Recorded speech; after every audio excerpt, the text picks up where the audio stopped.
Cooking is more than just a job for me. I would still be doing this even if I didn't get paid.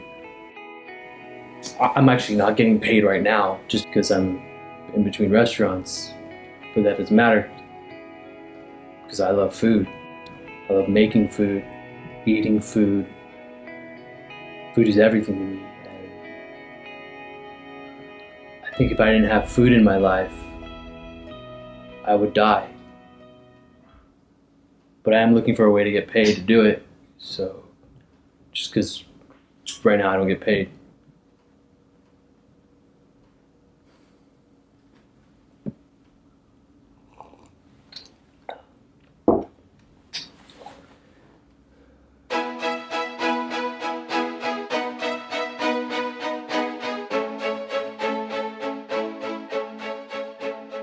Something people should know about me is that I never quit. I'm a fighter, and when I want something, I get it. I fight for it. People say, hey, you can't do this or you can't do that. And I say, okay. And when they leave, I do this and I do that. And that's my view on life. Do what you want. Go after it. No matter what, don't quit. Don't let anybody say you can't do this or that. And I think that stems from when my mother was pregnant with me. The doctors, they brought her and my father into the office one day for some tests, and they said, ma'am, I'm sorry, but this stage of the pregnancy, we don't know, we still can't tell if your baby is a girl or a boy because of the way I was positioned inside of my mom's vagina. And my mother looked at the doctor and she said, will we know when the baby is born, whether it's a boy or a girl? And the doctor said, of course, yes, we just can't tell right now. And when I was born, the doctor said everything's fine. It's a healthy baby boy. And that was scary because I could have been a girl. And I carry that fear with me, I carry that fear. It motivates me that I could have been a girl, but I'm a boy now. And I let people know up front. I guess this all started when I was 23 and I got my first job as a dishwasher at a Mexican restaurant. I hated it. It sucked. So on my second day, I went over to my boss and I said, it sucks. It's disgusting. I don't want to do this anymore. And he said, well, what do you want to do? At that moment, I remember I looked over at the chef and he had just put out this chimichanga plate.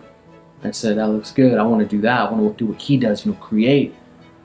And he said, well, do you know how to cook? And I said, no, but I'll figure it out. And he said, well, why don't you work your way up? Be a busboy. And I said, what's a busboy? And he said, he's the guy that gives you the dishes and cleans up the table. And I said, oh, that's stupid. I don't want to do that either. He said, well, you don't know how to cook. You either wash dishes or you're fired. Time froze for me right there. Time froze. And I looked over at the dishes that were piling up, and then I looked over at the chimichanga and said, I want to cook. I quit. And he said, well, you're fired. And I said, I don't care. And I left. And I never went back to that restaurant again. Except for one time because it was my mom's birthday and she really liked that restaurant. But after that, I never went back. Never right there. And it's because, I'm persistent. I'm not going to quit, I wanted to cook. So I was determined to cook and no one was going to stop me. But he was right. I couldn't cook. And so I asked my parents to put me in a culinary school so I could learn to cook. And it was fine for the first few days, but after that, I hated it. It sucked. And I never felt like I fit in with the culinary world, all the other students. Anytime we were partnered up, nobody wanted anything to do with me. To be honest, I think people were intimidated, and finally I went up to my teacher and I said, what's going on? And he confirmed my suspicions. And he said, yeah, none of us want you here. And I said, is this because I was almost a woman? And he said, what? And I explained, what happened when I was born.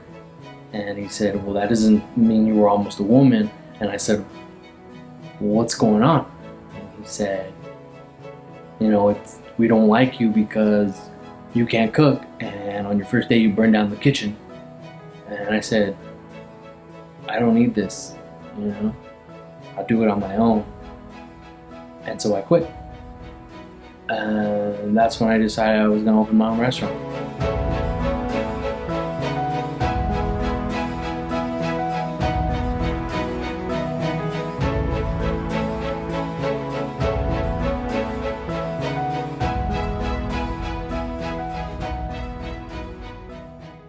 Then things went to a halt right away.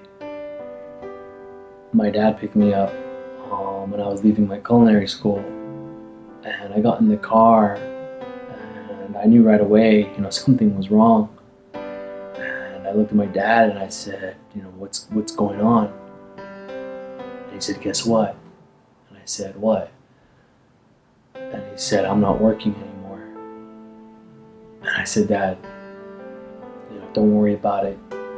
I'm going to take care of you and Mom. I'm going to open up a restaurant. And he said, no, it's not like that. I'm retired. I got a pension. And I was like, I don't want to hear it.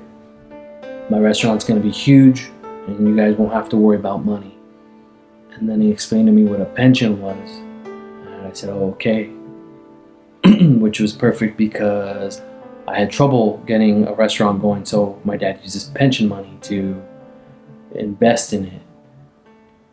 The first restaurant I opened was a failure, and so I asked my dad to, let me try again, but this time it will be a food truck.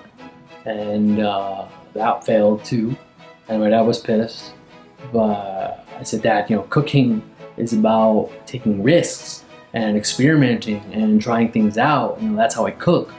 And so I was able to convince him to let me start my own catering company, and things were good for a while. My first big break was getting invited to a local cooking show, and I decided I was going to make my mom's famous soup dish that was passed down from grandma and her mom. I think her mom got it from a magazine, but it was passed down. It's an old family recipe, but I like to add a little bit of my own twist to it. I don't put onions in it. I hate onions. My mom would always put onions in it. And I'd say, Mom, why'd you put onions in it? And she'd say, it's just for flavor. And I said, well, I don't like the flavor of onions. And she said, well, you can't even taste it. And I said, well, if you can't taste it, why do you put it in there? And she said, just because for the flavor. And I said, well, I don't like the flavor of onions. And she said, well, you can't taste it. And I said, Mom, I swear to God. So I'm in this show, and the host kept asking me questions, while I was cooking. Like he'd say, what are you putting in it now? And I'd say, a little of this, a little of that. And he'd say, yeah, but what exactly are you putting in there? So our audience, so they can know at home. And I said, well, I can't tell you what's in it because it's a family secret recipe. And he said, well, this is a cooking show. And I said, but yeah, but that's what I'm doing, so let me cook. And he said, well, you gotta know what's going on. And I said, well, I didn't sign up for that, and this sucks. And so I quit. I left right there in the middle of the show, and I was never invited back. I guess I just refused to conform to what society wants me to do. Some people go this way, or people go that way, but I don't want to go anywhere. I want to stay right here. That's the pressure I put on myself. And that's the pressure I put on my food. I have high standards. It's fresh, always local, and that's just what I prefer. That's a part of me. I'm the creator. But I'm open to mistakes. I experiment, I take risks, not afraid to fail. But at the same time, I'm not gonna fail. I'm gonna keep cooking. I'll never stop no matter what. But one day everything just stopped. Everything went dark, and I remember I was eating creamy peanut butter, and I never chew creamy peanut butter. It just you go down your throat, and it's it stays there for a while. You start to kind of feel like you're gonna black out, but eventually it always goes down. But one time it didn't go down, and so I died. And I saw this bright light, and I went into heaven, and I said, "This sucks. I don't want to be here. I want to go cook." And so now I'm a ghost because I want to cook. That's what I want to do. I never quit.